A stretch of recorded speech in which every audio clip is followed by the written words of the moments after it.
दोस्तों, स्वागत है आपका। आज की इस कथा में इस कथा शुरू करने से पहले आपसे हमारा निवेदन है कि आप हमारे इस चैनल को सब्सक्राइब कर लीजिए और बेल आइकॉन जरूर दबाएं। चलिए कथा को शुरू करते हैं। कथा शुरू करने से पहले जानते हैं कि शरद पूर्णिमा कब है। हर साल आश्विन माह के शुक्ल पक्ष की चतुर्दशी तिथि के अगले दिन शरद पूर्णिमा का पर्व मनाया जाता है। इस दिन विशेष कार्य में सिद्धि प्राप्ति के लिए साधक भगवान विष्णु के निमित्त व्रत रखते हैं। साथ ही अमोघ फल की प्राप्ति के लिए भगवान विष्णु और मां लक्ष्मी की पूजा अर्चना करते हैं। इन कार्यों को करने से जातक और उसके परिवार को विष्णु जी की कृपा प्राप्त होती है। ऐसे में आइए जानते हैं इस पर्व से जुड़ी महत्वपूर्ण बातों के बारे में। शुरुआत 16 अक्टूबर को रात्रि 8:40 पर होगी। वहीं इस तिथि का समापन अगले दिन यानी 17 अक्टूबर को शाम को 4:55 पर होगा। ऐसे में शरद पूर्णिमा का पर्व 16 अक्टूबर को मनाया जाएगा। इस दिन चंद्रोदय शाम को 5:05 पर होगा। नमस्कार दोस्तों, आज मैं आप सभी के समक्ष शरद पूर्णिमा की कथा प्रस्तुत कर रही हूँ। सबसे पहले आप सभी को शरद पूर्णिमा की हार्दिक शुभकामनाएं। शरद पूर्णिमा को बुद्ध पूर्णिमा को जागृत पूर्णिमा या रास पूर्णिमा तथा कुमार पूर्णिमा के नाम से जाना जाता है। शरद पूर्णिमा के दिन 5 देवताओं की पूजा की जाती है, जिसमें धन की देवी लक्ष्मी चंद्र देवता, कुबेर भगवान शिव और श्री कृष्ण भगवान शामिल हैं। वर्ष भर में आने वाली सभी पूर्णिमा में शरद पूर्णिमा की रात को चंद्रमा सबसे अधिक चमकीला और देखने में आकर्षक लगता है, क्योंकि शरद पूर्णिमा के दिन चंद्रमा 16 कलाओं से सुसज्जित होता है और पृथ्वी के सबसे ज्यादा निकट भी होता है। आइए शुरू करते हैं।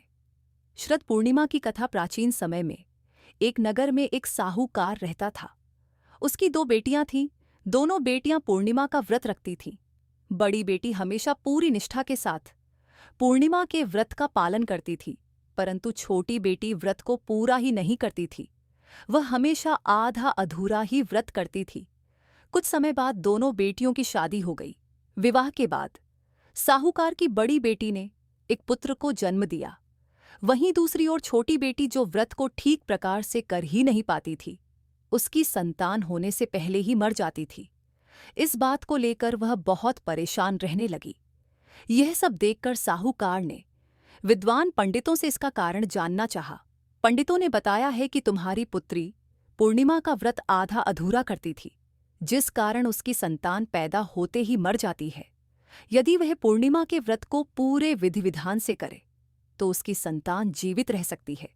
ये सब जानने के बाद जब साहूकार की छोटी बेटी ने पूरे विधि विधान से शरद पूर्णिमा का व्रत किया, इस बार साहूकार की छोटी बेटी के घर एक पुत्र का जन्म हुआ और वह कुछ समय तक जीवित भी रहा।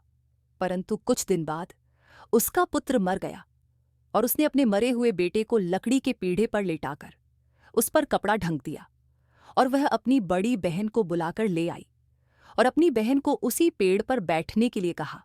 जैसे ही उसकी बड़ी बहन उस पीढ़े पर बैठने लगी, उसकी साड़ी बच्चे को छू गई है और उसकी बड़ी बहन की साड़ी के छूते ही उसका बच्चा रोने लगा। ये देखकर बड़ी बहन को आश्चर्य हुआ और उसने अपनी छोटी बहन से कहा, तुम अपनी संतान के मरने का दोष मेरे ऊपर लगाना चाहती हो। इस पर छोटी बहन ने कहा, यह तो पहले से ही मरा हुआ था, परंतु आपके छूने से यह जीवित हो गया है।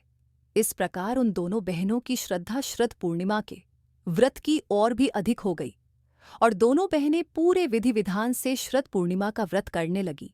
हे प्रभु, जैसे आपने साहूकार कार की दोनों बेटियों पर कृपा की और उन्हें संतान प्रदान की, उसी प्रकार सभी व्रतधारियों की मनोकामनाएं पूर्ण करना।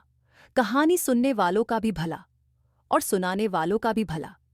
जब शरद पूर्णिमा की रात में चंद्रमा अपनी 16 कलाओं से परिपूर्ण होकर धरती पर अपनी किरणें बिखेरता है तथा अमृत की वर्षा करता है, उस समय लक्ष्मी जी की पूजा अत्यंत फलदायी मानी गई है।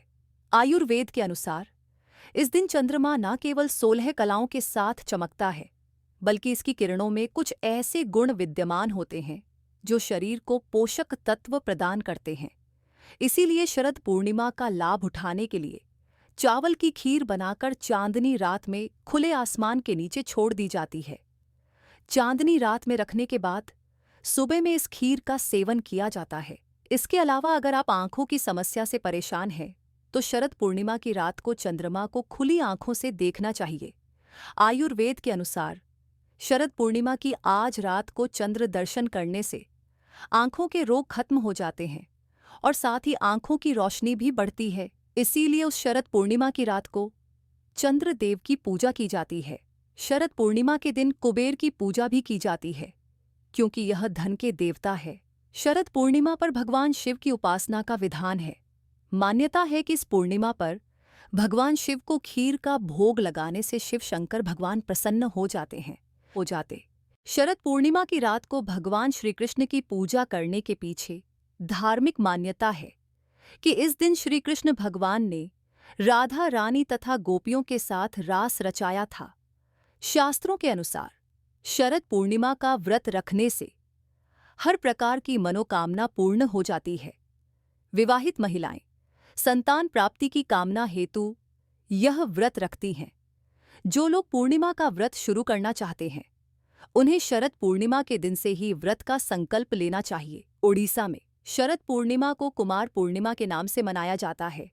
महादेव और देवी पार्वती के पुत्र कार्तिकेय का जन्म इसी पूर्णिमा को हुआ था।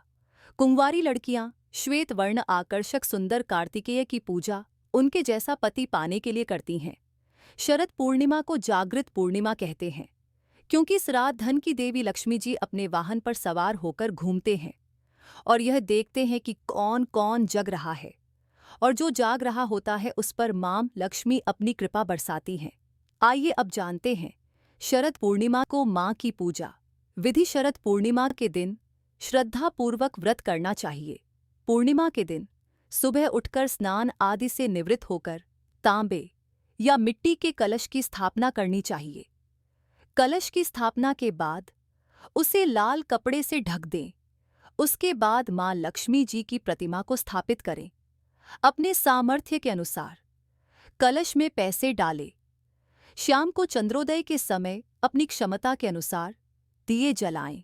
अध्यायों की संख्या 108 हो तो बहुत ही बेहतर है। शरद पूर्णिमा की पूजा में प्रसाद के लिए चावल और दूध की खीर बनानी चाहिए और लक्ष्मी जी को खीर का भोग लगाएं। पूजन के बाद सबसे पहले किसी ब्राह्मण या जरूरतमंद को अथवा घर के बड़े सदस्यों को प्रसाद के तौर पर खीर खिलाएं। शरद पूर्णिमा शुक्रवार रात में जागने का विधान है, इसलिए रात में जागरण कर भजन कीर्तन करना चाहिए। इससे मां लक्ष्मी प्रसन्न होती हैं। रात्रि जागरण के बाद सुबह सूरज उगने पर कलश और प्रतिमा का विसर्जन करना चाहिए। शरद पूर्णिमा की रात को मां लक्ष्मी जी की पूजा करते हुए इस मंत्र का जाप करें।